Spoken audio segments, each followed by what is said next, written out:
What's going on, LEC community? I'm Sebastian, and we're back here today with another Latinx Educator Award nominee spotlight interview. And for today's interview, we have a nominee that was nominated for the Educator of the Year, Mrs. Catalina Alfaro. Yay, that's me. So yeah, like I said before, Catalina was nominated for Educator of the Year.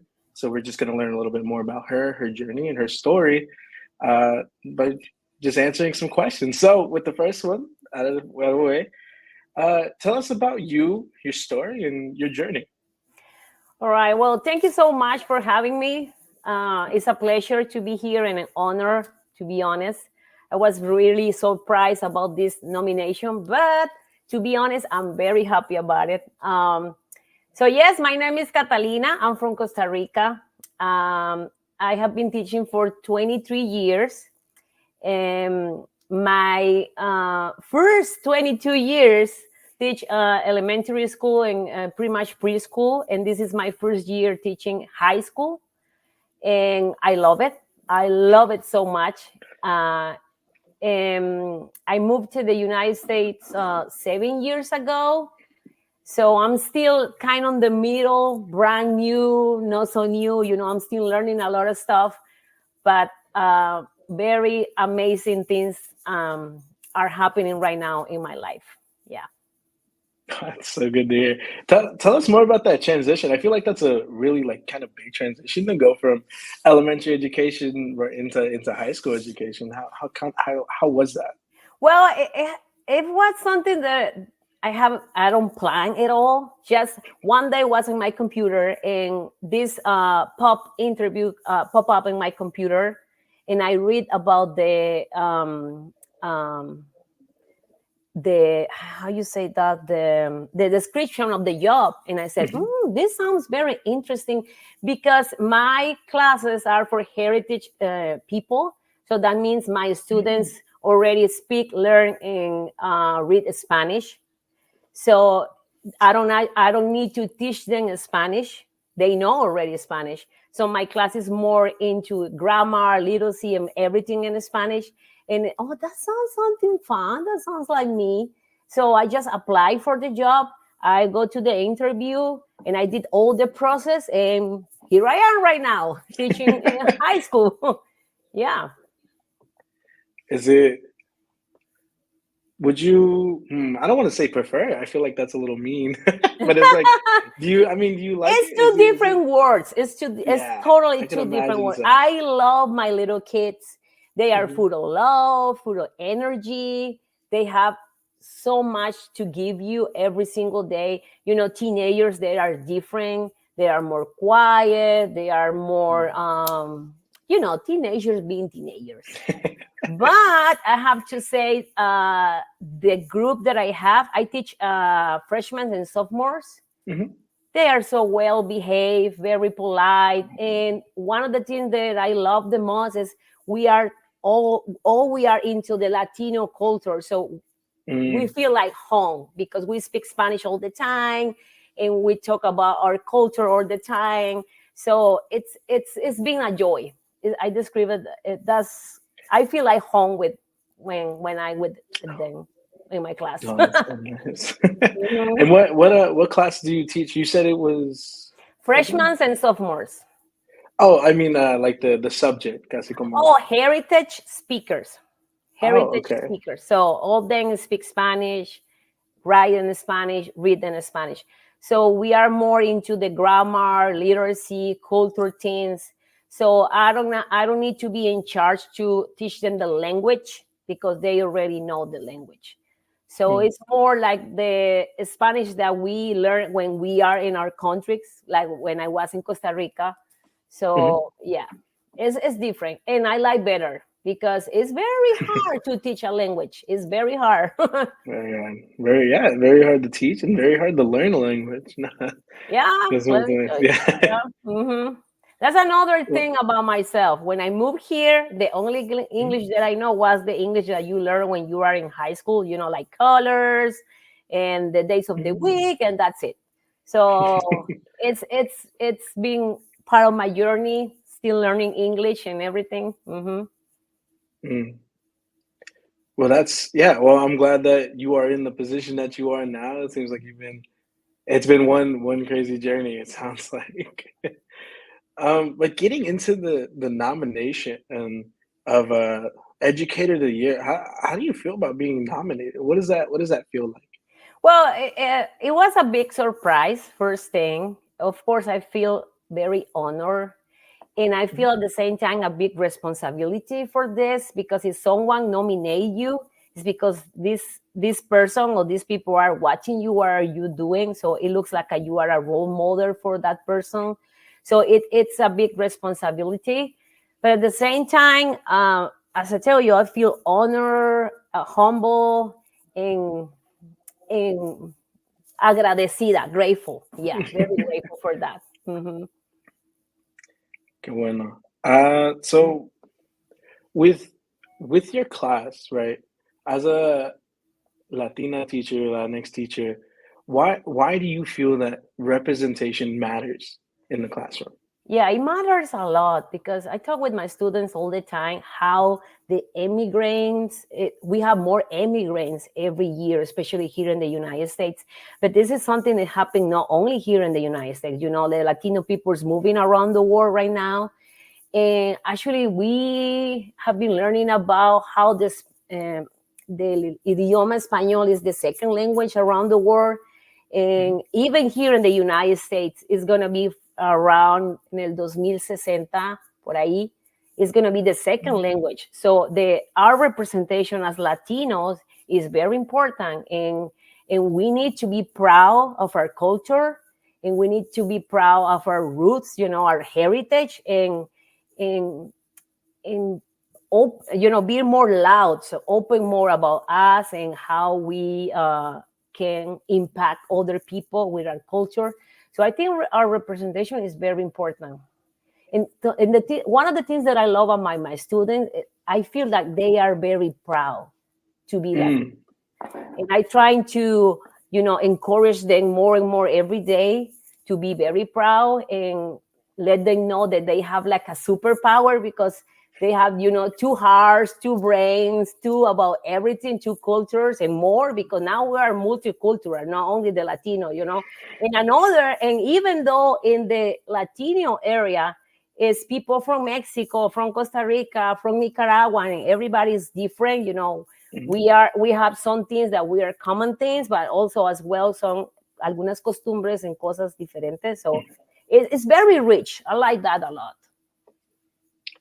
Bueno, has there ever been a time where there was a student who didn't feel proud for, or they just weren't proud for yet? And there's like, how did you get that out of them? How did you make them feel that pride, that sense of pride?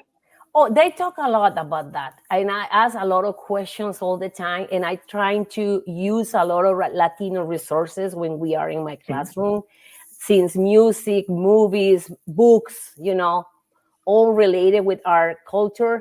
So I like to talk with them. Sometimes we have like little meetings and everything, and they share about their thoughts and their su cultura en su casa and all that stuff. We talk about food, music, all that stuff.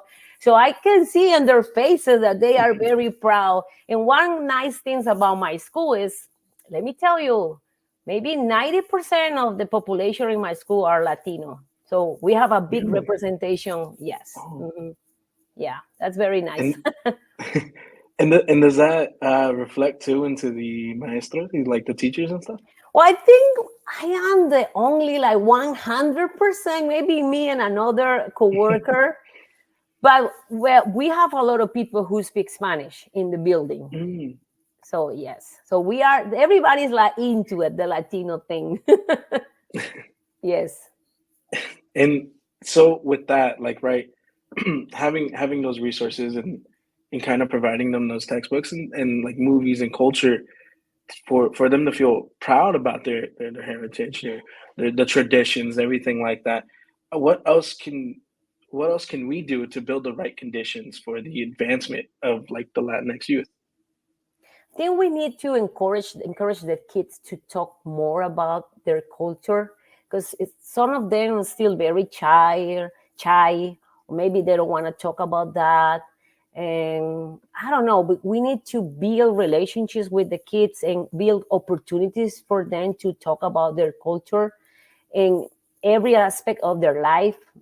Sometimes it don't have to be something really like estructurado. Sometimes it could be like a simple conversation when they are in lunchtime, when advisory time, or some recess.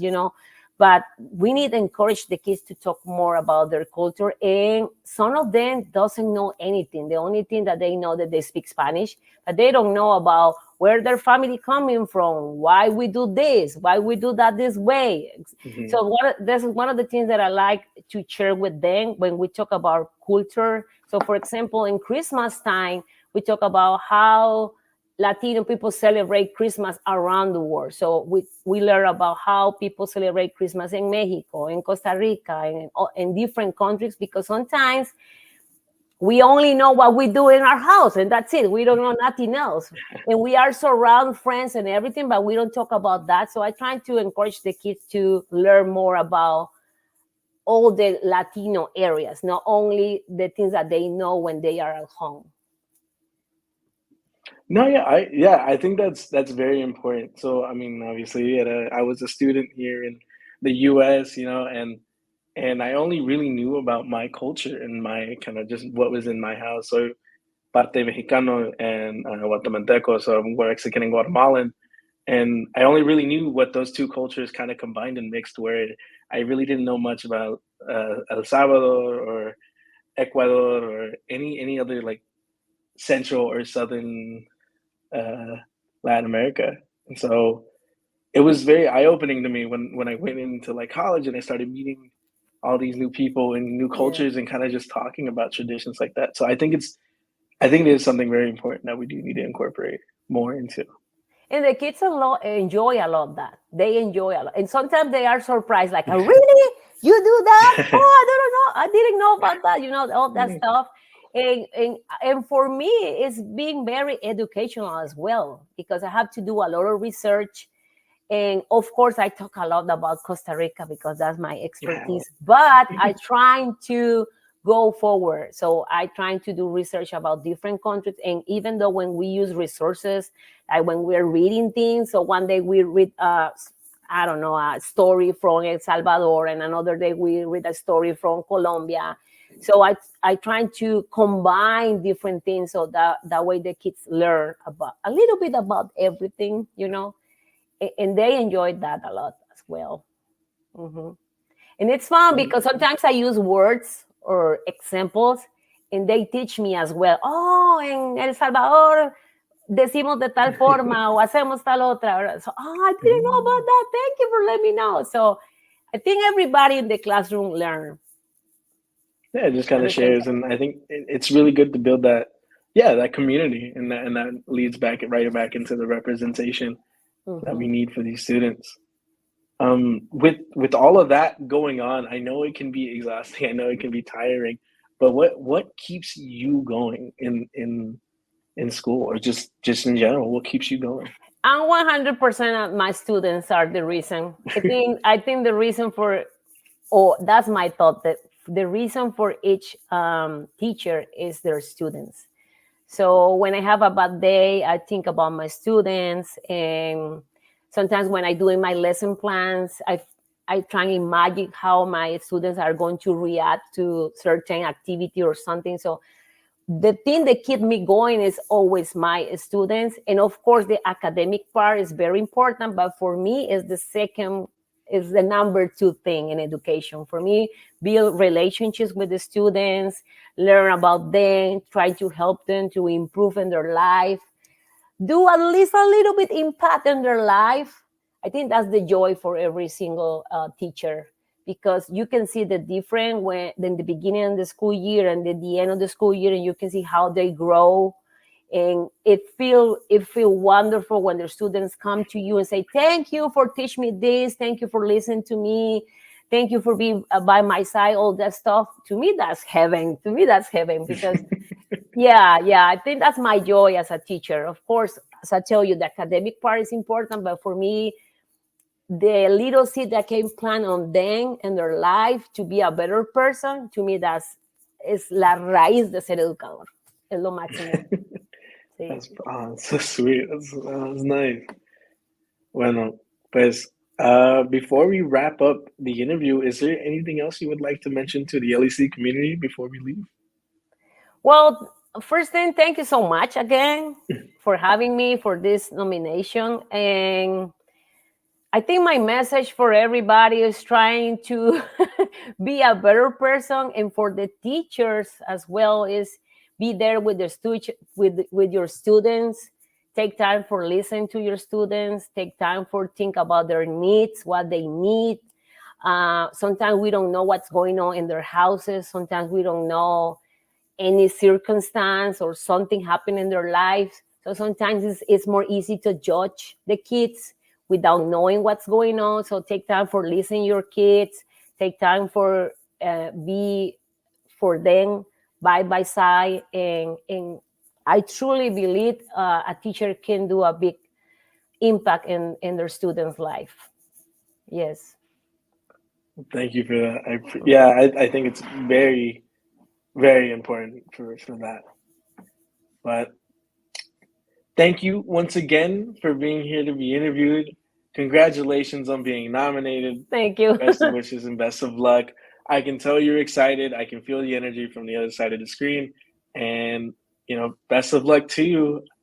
So feel free to watch the rest of the LEC. We have more nominee videos coming up. So yeah, for right now, this is goodbye. Thank you, Sebastian. Thank you so much. You. Bye. It was like us in the woods. We're sitting there like in the arena in Las Vegas. When I started this LEC community,